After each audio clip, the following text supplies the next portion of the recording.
On the home screen, go to System Settings,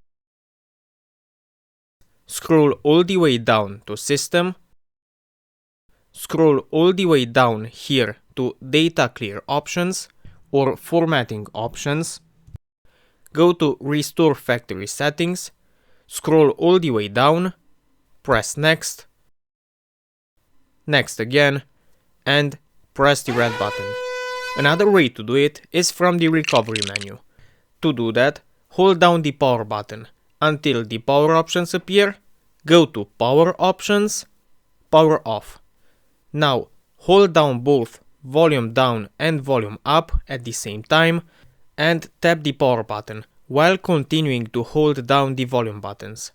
Hold until you see the Nintendo Switch 2 logo. Now here, go to Restore Factory Settings, continue, continue again, continue again, and press the red button. I hope this video helped.